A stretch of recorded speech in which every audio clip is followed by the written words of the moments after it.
겨울엔 운동하기가 유난히 망설여집니다. 춥고 미끄럽고 괜히 다칠까봐 걱정되죠. 그래서 운동을 잠시 쉬었다가 봄부터 다시 하겠다는 분들이 정말 많아요. 하지만 의학적으로 보면 이건 오히려 위험한 선택입니다. 국내 연구에 따르면 겨울철 심근경색과 뇌졸중 발생률이 여름보다 약 1.5배 높다고 해요. 그중 절반 이상이 운동량 급감과 관련이 있습니다. 혈관이 추위에 수축하면서 혈압이 올라가는데요. 여기에 활동량이 줄면 혈류순환이 더 나빠져요.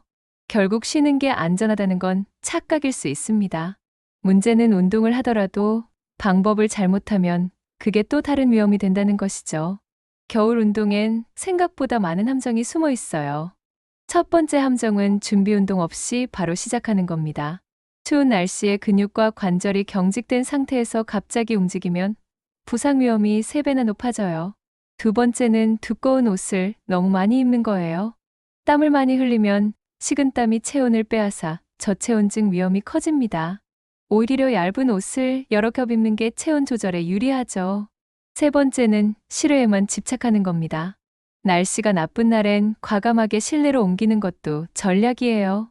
체온 유지가 되면서 꾸준함을 지킬 수 있거든요. 네 번째 함정은 호흡입니다. 찬 공기를 입으로 들이마시면 폐혈관이 급격히 수축해요. 기침과 흉통이 생길 수 있죠.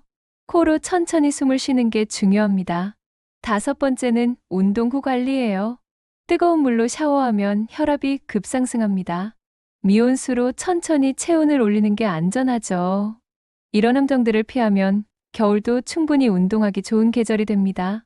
지금부터 하나씩 구체적인 방법을 알려드릴게요. 운동 전 5분, 여러분은 무엇을 하시나요? 많은 분들이 바로 밖으로 나가 걷기 시작하죠. 하지만 겨울엔 그 5분이 골든타임입니다. 국제 스포츠의학 보고에 따르면 온도 10도 이하 환경에서 바로 운동을 시작하면 근육 부상 확률이 평소보다 3배 높다고 해요. 특히 60세 이상은 근육 온도가 1도만 떨어져도 수축 속도가 20% 느려집니다. 즉, 워밍업이 제대로 안 되면 몸이 얼어붙은 상태로 움직이는 셈이죠. 그래서 겨울철 운동 루틴은 순서가 정말 중요해요. 첫 번째 단계는 실내 워밍업입니다. 외출 전에 집에서 10분 정도 몸을 데워야 해요. 팔을 크게 돌리고 어깨를 풀어주고 무릎을 천천히 굽혔다 펴는 동작이 좋습니다. 가벼운 제자리 걷기도 효과적이에요. 심박수가 살짝 올라가고 몸이 따뜻하다고 느껴질 때까지 하면 됩니다. 땀이 날 정도로 할 필요는 없어요. 두 번째 단계는 수분 섭취입니다. 따뜻한 물 한 컵을 마시고 나가세요. 이게 생각보다 중요합니다. 체온 유지에 도움이 되고 혈액순환도 좋아지거든요. 차가운 물은 피하는 게 좋아요. 오히려 몸을 차갑게 만들 수 있습니다. 미지근하거나 따뜻한 물이 최고죠. 세 번째 단계는 옷차림 점검입니다. 얇은 옷을 3겹 정도 입으세요. 땀 흡수가 잘 되는 속옷, 보온성 좋은 중간옷, 바람막이 겉옷 순서가 이상적입니다. 목과 귀를 보호하는 것도 잊지 마세요. 이 부위가 차가워지면 전신 체온이 떨어집니다. 얇은 목도리나 귀마개를 챙기는 게 좋아요. 네 번째 단계는 실외 운동 시작입니다. 처음 5분은 천천히 걸으세요. 평소 속도의 절반 정도로 시작해서 점차 속도를 올리는 겁니다. 급하게 서두르지 마세요. 몸이 외부 온도에 적응할 시간이 필요해요. 숨이 차거나 불편하면 즉시 속도를 줄이셔야 합니다. 이 순서만 지켜도 겨울 운동의 위험을 크게 줄일 수 있습니다. 귀찮게 느껴질 수 있지만 익숙해지면 자연스러워져요. 겨울 운동은 위험하다는 말 틀린 건 아니지만 무조건 피하라는 건 잘못된 조언이에요. 오히려 겨울은 운동 효과가 더 좋을 수 있습니다. 한 국제 보고서에 따르면 기온이 낮을수록 체내 갈색지방 활성도가 높아져 지방 연소율이 약 30% 증가한다고 해요. 즉, 오히려 겨울은 다이어트와 대사 개선에 유리한 계절입니다. 추운 환경에서 몸은 체온을 유지하려고 더 많은 에너지를 사용하거든요. 같은 강도로 운동해도 칼로리 소모가 더 많다는 뜻이죠. 또 겨울철 햇빛 노출은 비타민 D 합성에 도움이 됩니다. 실내에만 있으면 비타민 D가 부족해져서 뼈 건강에 안 좋아요. 추워도 밖에 나가는 게 중요한 이유죠. 다만 문제는 추위를 이겨내려는 무리한 의지예요. 날씨가 너무 춥거나 위험한 날은 과감하게 쉬는 게 맞습니다. 영하 10도 이하, 강풍이 부는 날, 폭설이나 결빙 위험이 있는 날은 실외 운동을 피하세요. 이럴 땐 실내 운동으로 대체하는 게 현명합니다. 또 너무 두꺼운 옷을 입고 땀을 많이 흘리는 것도 위험해요. 땀이 식으면서 체온을 빼앗아 저체온증 위험이 커집니다. 겨울 운동은 강도보다 리듬이 중요하다는 점 꼭 기억하세요. 매일 20분씩 꾸준히 하는 게 주 1회 1시간 하는 것보다 훨씬 효과적입니다. 운동 강도도 평소보다 70% 정도로 낮추는 게 좋아요. 무리하지 않으면서도 몸을 계속 움직이는 게 핵심이죠. 그리고 운동 시간대도 중요합니다. 가장 추운 아침보다는 오전 10시에서 오후 3시 사이가 이상적이에요. 이 시간엔 기온이 상대적으로 높고 햇빛도 좋거든요. 저녁 운동도 괜찮지만 너무 늦은 시간은 피하세요. 해가 지면 기온이 급격히 떨어지고 시야도 나빠집니다. 겨울엔 운동을 피하는 게 아니라 방법을 바꾸는 겁니다. 날씨에 맞춰 강도와 시간을 조절하면 충분히 안전하게 할 수 있어요. 겨울 운동의 장점을 누리면서도 위험은 피하는 것. 그게 바로 현명한 선택이죠. 제가 실제로 한겨울에 운동화를 신고 걷다가 얼음길에서 넘어져 손목 골절이 났던 적이 있습니다. 당시엔 살짝 미끄러진 거지 뭐 하고 웃었지만 그 후 3개월 동안 팔을 쓰지 못했죠. 설거지도 요리도 옷 입는 것조차 혼자 할 수 없었어요. 가족들에게 도움을 받아야 했고 그게 정말 힘들었습니다. 국내 통계에 따르면 65세 이상 낙상 사고의 40% 이상이 겨울철에 발생한다고 해요. 그중 절반은 운동 중에 일어납니다. 눈이 쌓인 길보다 살짝 녹았다. 얼은 얇은 얼음층이 더 위험하다고 해요. 눈에 잘 안 보이거든요. 저도 그렇게 당했습니다. 아침에 조금 녹았던 눈이 오후에 다시 얼면서 얇은 빙판이 됐어요. 그걸 모르고 평소처럼 걷다가 발이 미끄러졌죠. 넘어질 때 본능적으로 손을 짚었는데 그게 손목에 큰 충격을 줬습니다. 나이가 들면 골밀도가 낮아져서 작은 충격에도 골절이 쉽게 생긴다고 하더라고요. 그래서 저는 이후부터 운동화를 바꿨습니다. 바닥이 미끄럽지 않은 고무 재질로요. 그리고 신발 안에 발열 깔창을 추가했죠. 발이 따뜻하면 발바닥 감각이 살아나서 미끄러운 길을 더 잘 감지할 수 있어요. 또 보폭도 평소보다 좁게 걷습니다. 큰 보폭으로 빠르게 걸으면 중심을 잃기 쉬워요. 작은 보폭으로 천천히 발을 완전히 내디딘 후에 다음 발을 옮기는 게 안전합니다. 손도 주머니에 넣지 않아요. 넘어질 때 균형을 잡을 수 없거든요. 추워도 장갑을 끼고 손을 자유롭게 둡니다. 경사진 길은 아예 피해요. 평지도 위험한데 내리막은 더 위험하죠. 조금 돌아가더라도 평탄한 길을 선택합니다. 그 이후엔 단 한 번도 넘어지지 않았습니다. 미끄러질 뻔한 적은 있지만 균형을 잡을 수 있었어요. 한 번의 낙상이 3개월의 고통으로 이어질 수 있습니다.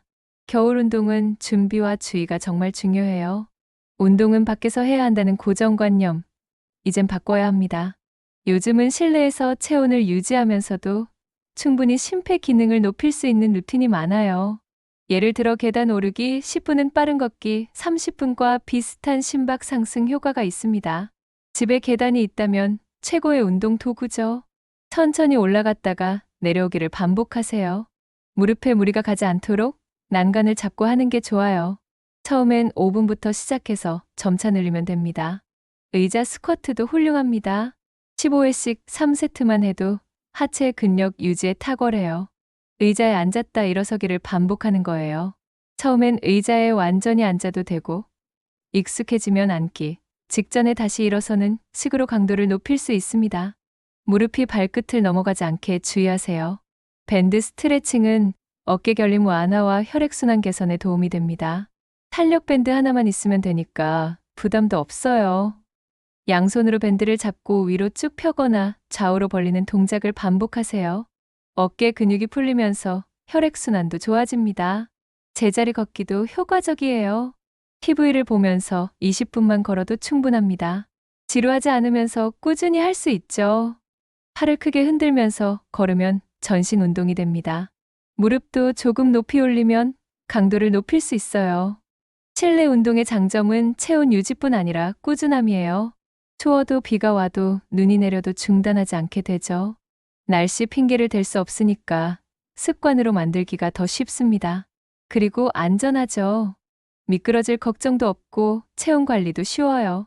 실내와 실외를 적절히 섞는 것도 좋은 방법입니다. 날씨가 좋은 날은 밖에서, 나쁜 날은 안에서 운동하면 되거든요. 중요한 건 멈추지 않는 겁니다. 장소는 바뀌어도 운동은 계속되어야 해요. 첫 번째 팁은 운동 전 체온을 인위적으로 올리라는 겁니다. 스포츠의학 저널에 따르면 근육 온도 1도 상승 시 부상 위험이 30% 감소한다고 해요. 방법은 간단합니다. 따뜻한 수건으로 찜질을 하거나 가벼운 제자리 걸음을 5분 정도 하세요. 몸이 따뜻해졌다고 느껴질 때까지 하면 됩니다. 주의할 점은 너무 뜨겁게 데우면 안 된다는 거예요. 혈관이 급격히 확장됐다가 추운 곳에 나가면 다시 급격히 수축하면서 어지럼증이 생길 수 있습니다. 적당히 따뜻하게 땀이 날 정도는 아니지만 몸이 풀렸다고 느껴지는 정도가 이상적이죠. 이렇게 하면 부드러운 근육 움직임이 가능하고 관절 부담도 줄어들어요. 두 번째 팁은 운동 후엔 뜨거운 샤워 대신 미온욕을 하라는 겁니다. 심혈관학 연구 결과에 따르면 운동 직후 뜨거운 물은 혈압을 급상승시킨다고 해요. 특히 겨울철엔 추운 곳에서 운동하다가 뜨거운 물에 들어가면 혈관에 큰 부담이 갑니다. 혈압이 급격히 변하면서 심장에 무리가 가죠. 방법은 37도에서 38도 정도의 미온수에 10분 정도 몸을 담그는 겁니다. 너무 뜨겁지도 차갑지도 않은 온도예요. 목욕 전으로 물을 한 컵씩 마셔서 탈수를 방지하는 것도 중요합니다. 운동 후엔 생각보다 많은 수분이 빠져나가거든요. 이렇게 하면 근육이 이완되고 혈압도 안정됩니다. 또 피로 회복도 빨라져요. 뜨거운 물에 바로 들어가는 것보다 훨씬 안전하고 효과적이죠. 샤워를 하더라도 처음엔 미지근한 물로 시작해서 점차 온도를 올리는 게 좋습니다. 급격한 온도 변화는 몸에 부담을 주거든요. 특히 심장이나 혈압에 문제가 있는 분들은 더 주의해야 해요. 뜨거운 물이 편안하게 느껴질 수 있지만 실제로는 위험할 수 있습니다. 준비와 회복, 이 두 가지만 제대로 해도 겨울 운동의 효과는 배가 됩니다. 운동 자체만큼이나 전후 관리가 중요한 거죠. 조금 번거롭게 느껴질 수 있지만 건강을 위해서 꼭 필요한 과정입니다. 세 번째 팁은 따뜻한 단백질을 챙기라는 겁니다. 단백질은 근육 회복을 돕고 열을 내면서 대사를 촉진해요. 운동 후 30분 이내에 단백질을 섭취하는 게 이상적입니다. 두부조림, 삶은 달걀, 따뜻한 국물류가 좋아요. 차가운 단백질보다 따뜻한 단백질이 겨울엔 더 좋습니다. 체온 유지에 도움이 되고 소화도 잘 되거든요. 닭가슴살을 삶아서 따뜻하게 먹거나 생선구이도 좋습니다. 또 콩국수나 순두부찌개처럼 국물이 있는 음식도 훌륭하죠. 주의할 점은 고단백 식단이 신장 질환이 있으면 조심해야 한다는 겁니다. 기저 질환이 있다면 전문의와 상담 후 식단을 조절하세요. 단백질과 함께 비타민C가 풍부한 과일도 좋습니다. 귤이나 키위 같은 겨울 과일은 면역력 강화에 도움이 되죠. 네 번째 팁은 깊은 숨 운동으로 폐를 데우라는 겁니다. 찬 공기는 폐혈관을 수축시켜 기침과 흉통을 유발해요. 방법은 실내에서 코로 깊게 들이쉬고 천천히 내쉬는 복식 호흡을 10회 반복하는 겁니다. 운동 전후로 모두 하면 좋아요. 코로 숨을 쉬면 찬 공기가 코를 거치면서 데워집니다. 입으로 숨을 쉬면 차가운 공기가 바로 폐로 들어가서 자극이 되죠. 배에 힘을 주고 천천히 숨을 들이마시세요. 3초 정도 들이마시고 5초 동안 내쉬는 리듬이 좋습니다. 이렇게 하면 폐포가 확장되고 산소 공급이 개선됩니다. 또 피로도 빨리 풀려요. 실내에서 TV 보면서도 할 수 있으니까 부담도 없죠. 특히 기관지가 약한 분들은 호흡 운동이 더 중요합니다. 찬 공기에 기침이 심해지는 걸 예방할 수 있어요. 식사와 호흡, 이 두 가지는 운동만큼이나 중요합니다.